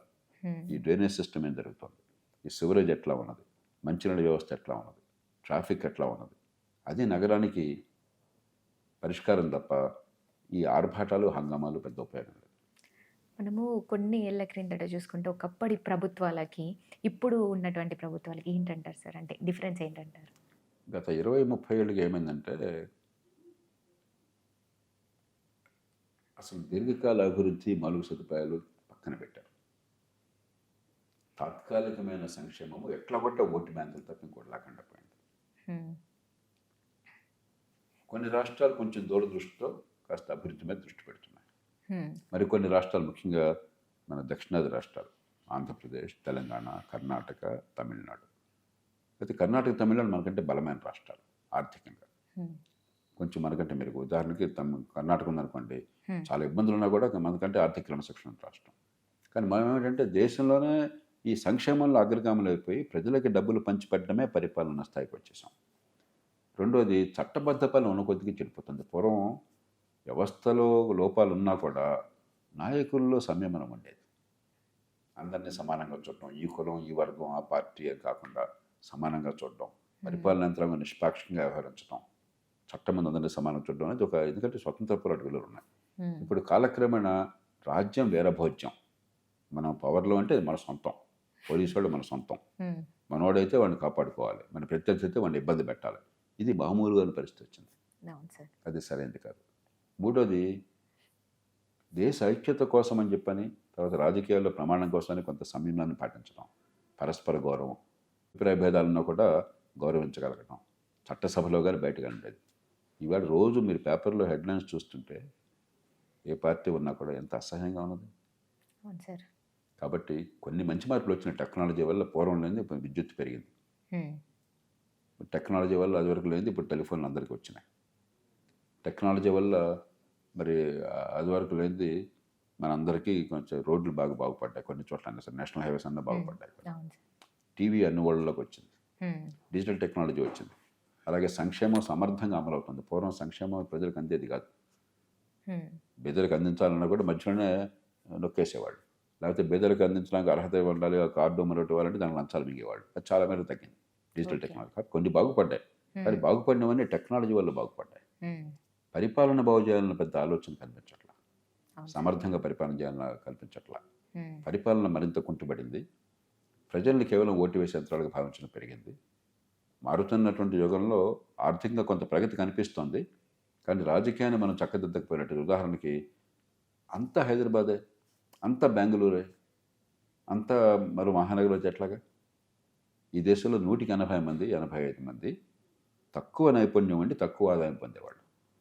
వాళ్ళందరూ మహానగరం రమ్మని చెప్పంటే బతుకు నరకం. ఇక్కడ ఎక్కడికక్కడ చిన్న పట్టణాలు మనం ఏర్పాటు చేసాం అనుకోండి, అక్కడ ఏమి చేయక్కర్లే ప్రభుత్వం, కాస్త రవాణా సౌకర్యం ఏర్పాటు చేసి టౌన్ ప్లానింగ్ సరిగ్గా చేస్తే సహజంగానే అక్కడ పెట్టుబడులు వస్తాయి, అక్కడ సైట్లు వస్తాయి, అక్కడ లేఅవుట్లు వస్తాయి, అక్కడ బిల్డింగ్లు వస్తాయి, అక్కడ స్కూల్స్ వస్తాయి, అక్కడ ఆరోగ్య సౌకర్యం వస్తుంది, అక్కడ చిన్న చిన్న ఉపాధి కలుగుతుంది. ఈ రోజుల్లో మీకు ఎలక్ట్రిసిటీ, టెలిఫోన్లు, టీవీ, డిజిటల్ టెక్నాలజీ అన్ని చోట్ల ఉన్నాయి కదా.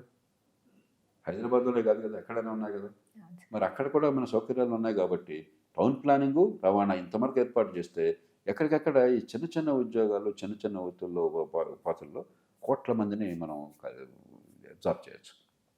కాబట్టి అది లేకుండా ఏమవుతుంది, గ్రామం నుంచి మహానగరానికి వలసపోతే, హైదరాబాద్ వలస వస్తే ఒంటరిగా రావాల్సి వస్తుంది. 10-15 వేల రూపాయల కంటే ఎక్కువ ఆదాయం రాదు. ఇక్కడ ఇంటి కూడా దొరకదు మీకు, ఇంటి కూడా సాధ్యం కాదు. మీరు ఉన్న నివాసానికి మంచేసేటట్టుకు 10-15 కిలోమీటర్లు అటు ఇటు ప్రయాణం చేయాలి. ఒక్కరోజు కనుక పని ఆగిపోతే తిండికి పస్తులు ఉండాల్సి వస్తుంది. ఒక్కరోజు జ్వరం వస్తే సంక్షోభం అయిపోతుంది. చుట్టూ ఆదుకునేవాడు ఆలనా పాలన లేరు. పేదల బతుకు నరకం అయిపోతుంది మహానగరాల్లో.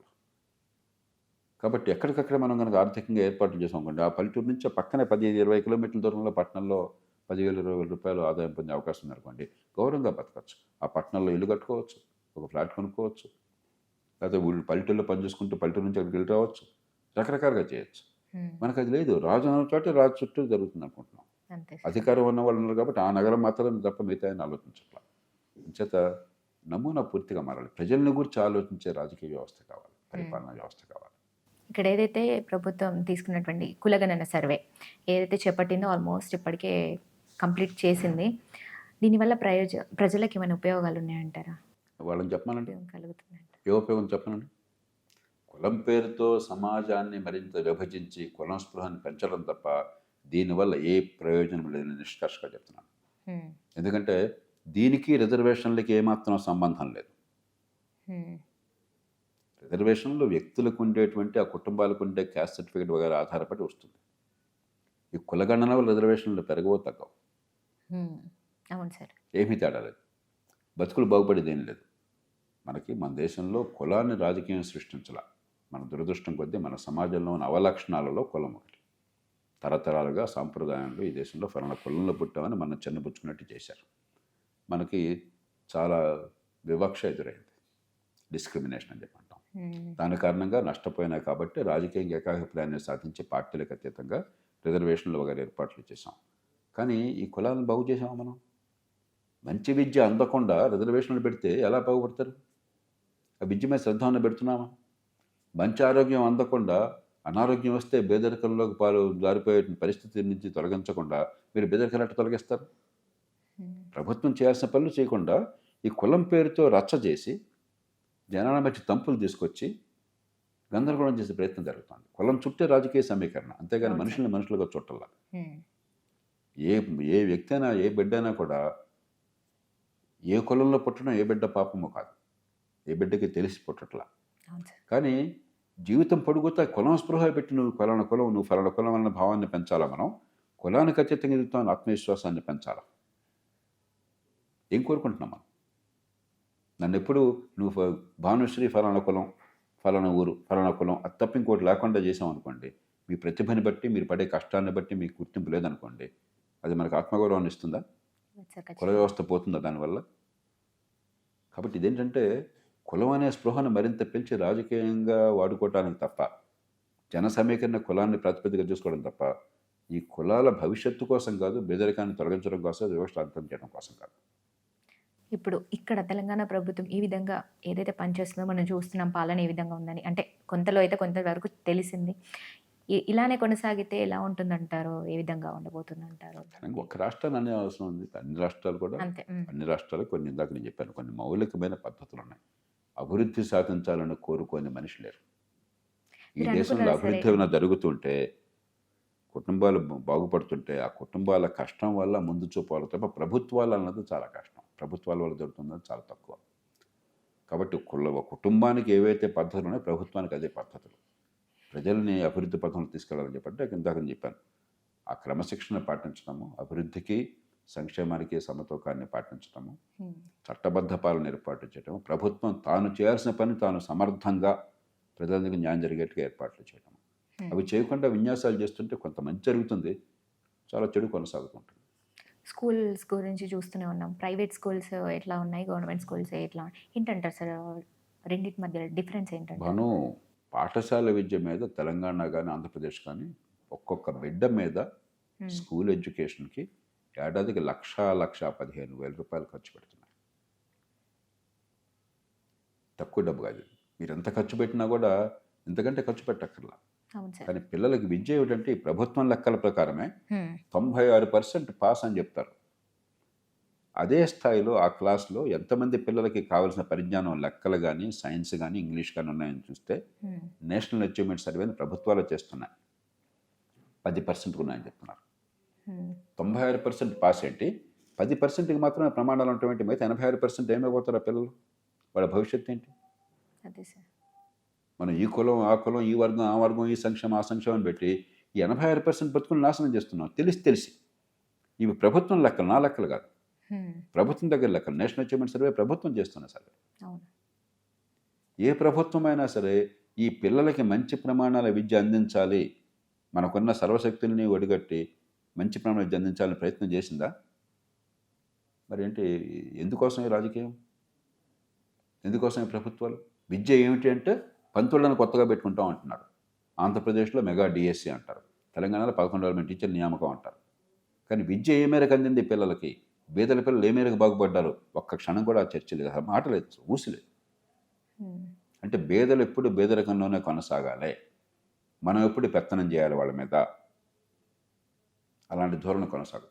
ఇప్పుడు ఆంధ్రప్రదేశ్లో కూడా అదే పరిస్థితి ఏర్పడి ఏదైతే ఇంగ్లీష్ మీడియం తీసేసి కంప్లీట్గా తెలుగు మీడియంగానే మార్చాలన్నది కూడా ఒక డిమాండ్, ప్రధానమైన చర్చ కూడా అది వేరు, నడుస్తుంది. కన్ఫ్యూజ్ కావకండి.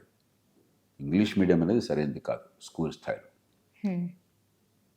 తల్లిదండ్రులతో పిల్లలు ఇంగ్లీష్లో మాట్లాడే స్కూళ్ళు అయితే పర్వాలేదు, కానీ అలా కాకుండా పిల్లలకు అర్థం కాని భాషలో పాఠాలు చెప్తే, ఇప్పుడు మనం కూర్చున్నాం, మీరు ఒక చైనీస్ అతను ఇంటర్వ్యూ చేశారు, అద్భుతంగా గొప్ప జ్ఞాన సంపద మీకు పంచాడు, కానీ చైనీస్ భాషలో మీకు ఒక్క ముక్క అర్థం అవుతుందా? ఎందుకు మరి ఉపయోగం ఉంది? పిల్లలకంటే మీరు తెలియని భాషలో, పిల్లలకి తెలియని భాషలో, ఇంగ్లీష్ తెలియదు పిల్లలకి, సామాన్యుల పిల్లలకి ఇంగ్లీష్ తెలియదు. ఇంగ్లీష్ తెలియని పంతులకి చాలామందికి ఇంగ్లీష్ తెలియదు. ఇంగ్లీష్లో పాఠాలు చెప్తున్నాం, నటిస్తున్నాం. కాబట్టి మొదటి 4-5 ఏళ్ల పాటు చదువు ఎప్పుడు కూడా తల్లిదండ్రులతో పిల్లలు ఏ భాషలో మాట్లాడతారో ఆ భాషలో ఉండాలి. ఇంగ్లీషా, తెలుగు, సంస్కృతం, మలయాళం ఏదన్నా పర్లేదు, కానీ తల్లిదండ్రులతో మాట్లాడే భాషలో. మీ విషయం అర్థం కాకపోతే మీరేం నేర్చుకుంటారు? అంతే సార్. కాబట్టి దీనిలో దురుద్దేశం లేదు, ఇంగ్లీష్ మీద పెడదాం అంటున్నాలో, కానీ ఒక వెరితనం ఉంది. మొత్తం ఇంగ్లీష్ మీడియం కంప్లీట్గా తీసేయడం అనేది ఏమైనా ప్రభావం ఏమైనా ఉంటుందంటారా? ఇప్పుడు ఇంగ్లీష్ భాష కావాలి. 4-5 ఏళ్ల పాటు ఇంగ్లీష్లో కాకుండా తెలిసిన భాషలో ఇంగ్లీష్లో వచ్చారనుకోండి, ఇంగ్లీష్ చెప్పండి. పిల్లలు ఇంగ్లీష్, కొన్ని కుటుంబాల్లో పిల్లలు ఇంగ్లీష్లో చిన్నప్పటి నుంచి మాట్లాడతారు, అవును, వాళ్ళు ఇంగ్లీష్లో చెప్పండి. అది ఇంగ్లీషా, తెలుగు, ఇంకోటో కాదు, పిల్లలకు అర్థమయ్యే భాష. ముందు ఇంగ్లీష్, తెలుగు పక్కన పెట్టండి. అసలు చదువు కావాలంటే పిల్లలకు అర్థం కావాలన్నా లేదా? అవును సార్. చైనీస్ వాడు వచ్చి మీరు మాట్లాడితే మీకు అర్థం అవుతుందా? ఏం ఉపయోగం? అది చదువు కూడా అంతే. కాబట్టి పిల్లలకు అర్థమయ్యే భాషలో మొట్టమొదటి 5-6 ఏళ్ళు, 4-5 ఏళ్ళు నేర్పండి. ఆ తర్వాత ఇంగ్లీష్ మీడియం అనండి, తెలుగు మీడియం, నాకు అభ్యంతరం ఏదైనా కూడా క్రమక్రమంగా 2 భాషల్లో చేయండి. ఒక 7-8 ఏళ్ళు, 10 ఏళ్ళు దీని తర్వాత ఇంగ్లీష్లోకి వెళ్ళిపోతారు కావాలంటే. అలా ఆచరణ సాధ్యంగా ఉండాలి. కానీ మనందరికీ ఏమిటంటే ఇంగ్లీష్ మీడియం చదువు అయితే పిల్లలు బాగుపడతారని ఆలోచన ఉన్నది. తప్పులేదు. నేను కూడా స్కూల్ నుంచి కాలేజీకి వెళ్ళినప్పుడు ఇంగ్లీష్ మీడియం అయితేనే చేరతానని పట్టుబట్టాను లవ్లా కాలేజీలో. అప్పుడు తెలుగు మీడియం తీసుకొస్తున్నా ఉన్నారు ఇంటర్మీడియట్కి. ఇంగ్లీష్ మీడియం అయితేనే నేను చేరతానని చెప్పి గట్టిగా పట్టుబట్టి చేరాను. తప్పులేదు అది. కానీ ఎప్పుడది ముందు తెలుగులో పట్టున్నది, ఆ 10వ తరగతి దాకా విద్యలో బోళ్ళంత ప్రమాణం అన్నది, నాకు ఆ స్థాయిలో ఫౌండేషన్స్ బలంగా ఉన్నాయి, పునాదులు బలంగా ఉన్నాయి. ఇంగ్లీష్ భాష బ్రహ్మాండంగా మాట్లాడలేకపోయినా ఆనాడు ఇంగ్లీష్ భాష నాకు పట్టొచ్చింది. అప్పుడు ఇంగ్లీష్లో పెడితే అప్పుడు కూడా ఇంగ్లీష్ మీడియం వెళ్ళడానికి లయోలా కాలేజీ లాంటి కాలేజీల్లో కూడా చాలా ప్రతిభావంతులైన విద్యార్థులకు కూడా కొన్ని నెలలు పట్టింది ఈ తెలుగు నుంచి ఇంగ్లీష్ స్విచ్ అవడానికి. అది తెలుగు ఆషామాషి కాదు, మనం మోసం చేసుకుంటున్నాం. కాబట్టి ఇంగ్లీష్ వద్దని కాదు, నేను ఇప్పుడు వాడు ఇంగ్లీష్లో ఆలోచిస్తాను. ఈ దేశంలో అందరికీ తెలుసు ఇంగ్లీష్లో ఎలా మాట్లాడతానని చెప్పాను. ఇంగ్లీష్ వద్దని కాదు, ఇంగ్లీష్ అంటే నాకు ప్రేమ అన్నది, తెలుగు అంటే ప్రేమ అన్నది. కానీ ప్రేమ ఉంది కదా అని చెప్పని తెలియని భాషలో అవాకులు చోకులు మాట్లాడనుకోండి, ఏదో బట్ట ఇంగ్లీష్ మాట్లాడనుకోండి, ఉపయోగం ఉంది? నాకు అర్థం కావాలి కదా, మీకు అర్థమయ్యేట్టు నేను చెప్పాలి కదా. కాబట్టి విద్య ప్రమాణం ఏంటి? మీకు అర్థమైందా లేదా, మీకు అర్థమయ్యేట్టు విద్యాబోధన చేశారా లేదా, ఇది చూడండి. ఇంగ్లీషా, తెలుగు తర్వాత చూద్దాం, ఏ భాష అయినా పర్లేదు. మలయాళం చెప్పండి, తమిళం చెప్పండి, కన్నడం చెప్పండి, మరాఠీ చెప్పండి, తెలుగు చెప్పండి, ఏదైనా సరే పిల్లలకు అర్థమైందా లేదా, పిల్లల జ్ఞానం వికసించిందా లేదా, ఆ జ్ఞానాన్ని ఉపయోగించగలుగుతున్నారా లేదా, అది పక్కన పెట్టేసి మన ప్రజల్లో ఉన్న అమాయకత్వాన్ని ఆసరాగా చేసుకుని మనం ఇలాంటి పిచ్చి పిచ్చి పనులు చేస్తున్నాం. ఇప్పుడు రాజకీయ నాయకులు ఒక హోదాలో ఉన్నప్పుడు వాళ్ళు కష్టపడడం ఎక్కువ అంటారా, లాభపడడం ఎక్కువ అంటారా సార్? మీ అంటే చాలామంది రాజకీయ వాళ్ళంతా కూడా దుర్మార్గులు, దోచుకోవడం కోసం వచ్చారంటే నేను దాన్ని ఒప్పుకోను. ఇదే తెలివితేటలు, ఇదే కష్టం, ఇదే పెట్టుబడి బయట పెడితే ఎంతకంటే ఎక్కువ సంపాదించుకోవచ్చు. రాజకీయంలో ఉన్న వాళ్ళంతా కూడా గుర్తింపు కోసం వస్తున్నారు. ఈ దేశంలో ఎందుకో అభద్రత భావం చాలా ఎక్కువ. ప్రతి వాళ్ళు ఏదో రకంగా రాజకీయంలోకి రావాలి, ఒక పదవిని పొందాలి. పదవులంటే మన దేశంలో ఉన్నంత మోజు ప్రపంచంలో మరి ఎక్కడ రాలేదు. ఎందుకేమిటి ఆలోచన ఉండదు. గుర్తింపు కోసం, 10 మంది దగ్గర కీర్తి కోసం. కొద్దిమంది మంచి జరగాలని కూడా వస్తారు, కానీ డబ్బుల సంపాదన కోసం రాజకీయాల్లోకి వస్తారన్నది వాస్తవం కాదు. నేను చెప్పే మాట చాలామంది విచిత్రంగా అనిపిస్తుంది. ఎందుకంటే మనందరి దృష్టిలో రాజకీయ వాళ్ళతో పరమ దుర్మార్గులు, దోపిడీదారులు, అవినీతి కోసం వస్తున్నారని కాదు. చాలామంది శక్తికి మించి ఖర్చు పెడుతున్నారు. ప్రపంచంలో మరే దేశంలోనూ కూడా ఆఫ్టర్ ఆల్ ఒక రాష్ట్ర అసెంబ్లీకి 25-30 కోట్లు ఖర్చు పెట్టడం ప్రపంచంలో పవిత్ర భారతదేశంలో తప్ప ఇంకెక్కడా మీరు చూడరు. మెడ మీద తలకాయని అడవడు కూడా డబ్బు సంపాదన కోసం అట్లా చేయడు. ఆ 25 కోట్లు బయట ఖర్చు పెడితే, బయట ఉపయోగిస్తే, పెట్టుబడి పెడితే, ఆ తెలివితేటలో పడే కష్టం బయట పెడితే 100 కోట్లు సంపాదించవచ్చు పెరుగుతున్న ఆర్థిక వ్యవస్థలో. రాజకీయం అంటే కుతి ఎందుకు వచ్చిందంటే ఒక గ్లామర్ ఆపాదించాం. నా పేరు కనిపిస్తుంది, నా కీర్తి వస్తుంది, ఏదో జరుగుతుందన్న భ్రమ. నేను ఎవరినో ఒక సర్పంచ్ ఒక ఆయన్ని 9 నెలల క్రితం మీరు ఎన్నికయ్యారు కదా, 10 లక్షలు ఖర్చు పెట్టారు, కుటుంబం కష్టంలో ఉంది, ఎందుకు ఎంత ఖర్చు పెట్టారు అని చెప్పంటే, ఉన్మాదం సార్, ఉన్మాదం అన్నాడు. అది కరెక్ట్. రాజకీయం అనేది చాలామందికి ఉన్మాదం అయిపోయింది. రోడ్డు మీద చూడండి, ముక్కు మొహం తెలియనివాడు, పాపం ప్రజాజనంతో సంబంధం లేనివాడు ఒక 10 లక్షలు 20 లక్షలు సంపాదిస్తారు, అర్జెంటుగా నాకు వాళ్ళ పదవులు రావాలి, కటౌట్లు, పోస్టర్లు. ఇది మనకి ఒక విచిత్రమైన వాతావరణాన్ని సృష్టించాం. అధికారం అంటే, అధికారం కూడా లేదు దీనిలో, పదవి అంటే బోడంత గ్లామర్ సృష్టించాం. దానికోసం కొన్ని వేల మంది ఆహుతి అయిపోతున్నారు. కాబట్టి రాజకీయాన్ని తిట్టడం కాకుండా రాజకీయాన్ని ఎట్లా సంస్కరించాలి, వీళ్ళకు ఉన్నటువంటి శక్తి సామర్థ్యాలు సద్వినియోగం చేస్తే ఉపయోగపడతారు. స్థానిక ప్రభుత్వాలు బలోపేతం చేశారనుకోండి, అక్కడ ఆ కీర్తి స్థానికంగా మంచి పని చేస్తే కీర్తి వచ్చిందనుకోండి, వాళ్ళకున్న సామర్థ్యం ఉపయోగపడుతుంది, వాళ్ళ కీర్తి కంటూ తీరుతుంది. అది చేయకుండా మనం అంత అధికారాన్ని కేంద్రీకరించాం. రాష్ట్రంలో ముఖ్యమంత్రి తప్ప ఇంకేమీ లేదు, మిగతా అన్ని బలాదు. దాని నుంచి మారాలి. రేపు గవర్నమెంట్ స్కూల్స్లో అంటే రాబోయే భవిష్యత్తులో అనుకోవచ్చు, ఈరోజు మనం ఆలోచించి దీన్ని సరిదిద్దుకోగలిగితేనే రేపు ఫ్యూచర్ బాగుంటుందని కొన్ని విషయాల సందర్భాలు ఆలోచిస్తూ ఉంటాం. గవర్నమెంట్ స్కూల్స్లో ఎలాంటి మార్పు రావాలంటారు, ఏం మారాలంటారు? అమ్మ, విద్యను బాగు చేయడం మనసు ఉండాలి కానీ చాలా తేలిక. ఎందుకంటే సమాజంలో అద్భుతమైన డిమాండ్ ఉన్నది. నిరుపేద కుటుంబాలు సైతం, అక్షరజ్ఞానం లేని కుటుంబాలు సైతం మా పిల్లలు బాగుపడాలని కోరుకొని వాడు లేరు భారతదేశంలో. ఏ కులమైనా, ఏ మతమైనా, ఏ ప్రాంతమైనా, పేదలైనా, డబ్బున్నవాడైనా, గ్రామీణులైనా, పట్టణీకులైనా, అందరికీ కావాల్సింది నా పిల్లలు నాకంటే పెరగాలి, వాళ్ళు తెలివి వికసించాలి, గొప్ప స్థానానికి ఎదగాలి. అలా కోరుకొని తల్లిదండ్రులు లేరు. మన అదృష్టం అది. ప్రభుత్వాలు బోల్డ్ ఖర్చు పెడుతున్నాయి. కానీ ఎక్కడొచ్చింది సమస్య? అసలు విద్య అంటే ఏంటో అర్థం కాని ఒక విచిత్రమైన సమాజంలో బతుకుతున్నాం. అందరికీ కావాల్సిన విద్యలో సక్సెస్ కావాలి. సక్సెస్ అని అనుకుంటున్నారు విద్యలో? మంచి మార్కులు, మంచి ర్యాంకు. మంచి మార్కులు, మంచి ర్యాంకులు ఎట్లా వస్తున్నాయి మన దేశంలో? బట్టి పడితే కాపీ కొడితే వస్తున్నాయి. ఈ రెండు అద్భుతంగా చేస్తున్నారు. అవును సార్. పనికి రాకుండా పోతున్నారు. ఇంజనీరింగ్ చదివాడు, వాడికి ఏమీ తెలియదు.